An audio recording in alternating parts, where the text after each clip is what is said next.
Jérôme Steven et ses amis vous informent que si cette vidéo vous a plu, n'hésitez pas à vous abonner, à activer la petite cloche et à lâcher un gros pouce bleu. Merci d'avance! Bonjour à tous, moi c'est Manon. Et moi Lucie. On espère que vous allez bien. Aujourd'hui, on va vous montrer comment faire un souffleur de bulles et un jeu de morpion avec des galets. Bonne vidéo! Alors, pour faire le souffleur de bulles, il vous faudra une bouteille, une paire de ciseaux, un couteau ou un cutter, ça dépend ce que vous avez, un élastique et un gant de toilette. Pour l'étape numéro 1, il vous faut découper le fond de la bouteille. Pour cela, vous munissez du cutter ou du couteau, ça dépend ce que vous avez, et vous découpez la bouteille.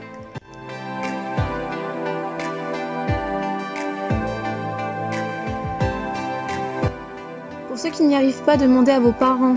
Surtout, ne vous blessez pas.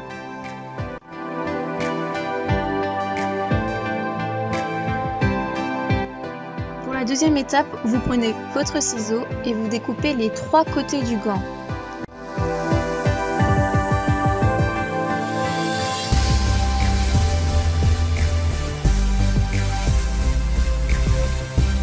Il ne faut garder qu'un seul carré du gant, pas les deux.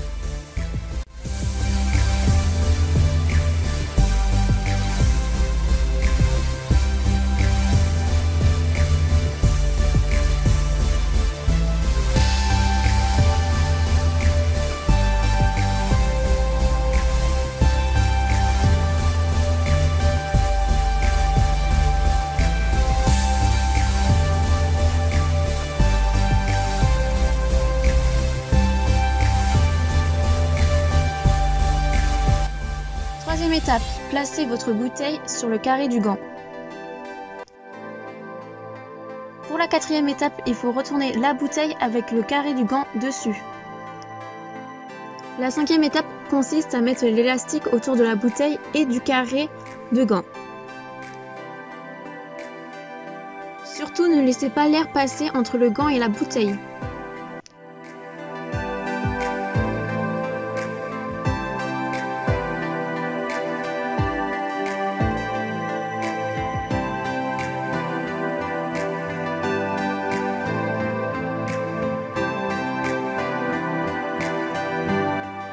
Et c'est fini!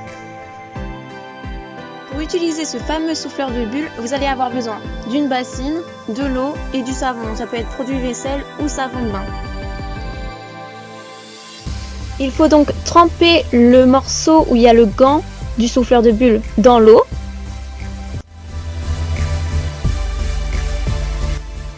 Normalement, vous devez avoir de l'eau qui rentre dans la bouteille. C'est tout à fait normal. Ensuite, vous sortez le souffleur de bulles de l'eau. Puis vous soufflez et vous aurez votre mouche ou bulle.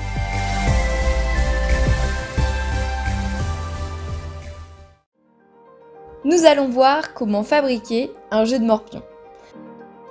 Alors pour cela, nous aurons besoin de 10 cailloux, de préférence des galets, d'une palette ou d'une petite assiette pour mettre la peinture, de la peinture acrylique, des pinceaux, d'une blouse pour éviter de salir ses vêtements, de 2 feuilles d'essuie-tout, d'un verre d'eau, d'une feuille blanche et enfin d'un crayon. La première étape va être de choisir ses motifs. Alors pour cela, vous devez trouver 2 motifs différents qui vont correspondre aux 2 équipes différentes. Vous pouvez vous inspirer de motifs qui viennent directement d'internet ou alors créer votre propre morpion personnalisé en choisissant les motifs qui vous correspondent. La deuxième étape consiste à dessiner et choisir les couleurs de son motif. Alors pour cela, vous posez une pierre sur une feuille, vous faites le tour avec le crayon et vous allez commencer à dessiner à l'intérieur de la patate que ça vous donnera le motif que vous voulez faire. Alors moi j'ai décidé de faire les mignons, mais ça peut être ce que vous voulez. Et ensuite vous faites exactement la même chose mais avec l'autre motif. Ensuite vous allez venir peindre vos petits dessins. Comme ça, vous pourrez avoir un aperçu de vos futurs cailloux. Vous avez le motif directement à côté de vous quand vous peignez vos cailloux et ça vous évite d'avoir une tablette ou un ordinateur à côté en sachant que vous pourriez très bien le salir. On va maintenant passer à l'étape numéro 3, l'étape de la peinture. Alors pour cela, vous allez commencer par peindre tout le caillou de la couleur la plus claire et vous allez en passer 2 couches pour que ce soit bien opaque, qu'on ne voit plus le caillou en dessous. Mais attention, il faut bien attendre que le caillou soit sec avant de passer une deuxième couche, sinon ça va vous faire des grosses marques et ce sera vraiment pas joli. Donc n'hésitez pas entre chaque étape à venir passer un petit coup de sèche-cheveux ou alors attendre que ce soit vraiment bien sec. Ensuite vous allez venir prendre votre crayon et vous allez dessiner un trait à peu près au milieu du caillou, un petit peu en dessous du milieu du caillou pour la salopette. Vous allez peindre la partie du bas en bleu pour la salopette. Vous allez venir faire les lanières sur les côtés. Après, on va venir peindre l'œil en blanc. Si vous avez peur de le rater du premier coup, n'hésitez pas à prendre votre crayon et à le dessiner à l'avance. Et si vous dépassez sur le caillou avec la peinture, ce n'est pas grave. Vous avez juste à venir avec un coton-tige un peu imbibé d'eau et venir frotter légèrement sur le caillou. Ça n'abîmera rien. On va venir prendre du gris et on va faire le tour du blanc de l'œil. Après, on vient prendre du noir et on va faire les lanières sur les côtés.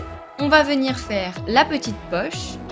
Et pour finir, on va venir prendre un coton-tige, le tremper dans la peinture noire pour faire la pupille de l'œil et les petits boutons. Après, si vous trouvez ça trop dur, donc les détails, que ce soit la poche, les 2 petits points ou le sourire, parce que le sourire, va falloir le faire aussi, vous pouvez prendre un marqueur noir.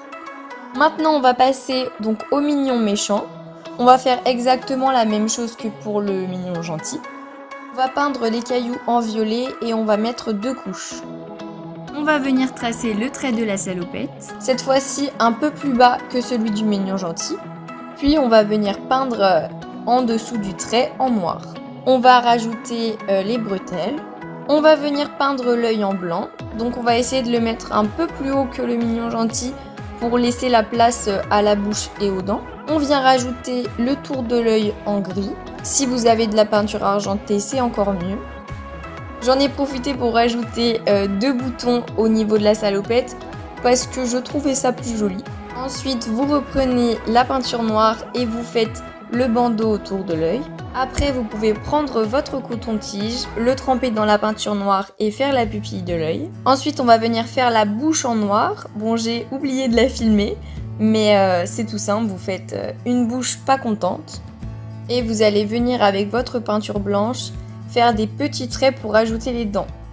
Vous allez commencer par les 2 grandes dents sur les côtés et continuer avec le milieu. Et voilà, c'est fini. Vous avez maintenant votre propre jeu de morpion, super joli et très original. Et ce qui est bien, c'est que vous pouvez jouer partout avec. Il vous suffit de tracer 2 traits verticaux et 2 traits horizontaux et c'est parti! Vous devez être 2 joueurs, chacun prend une équipe de mignons différentes et vous allez poser un caillou chacun votre tour. Le but est d'aligner 3 cailloux identiques pour gagner.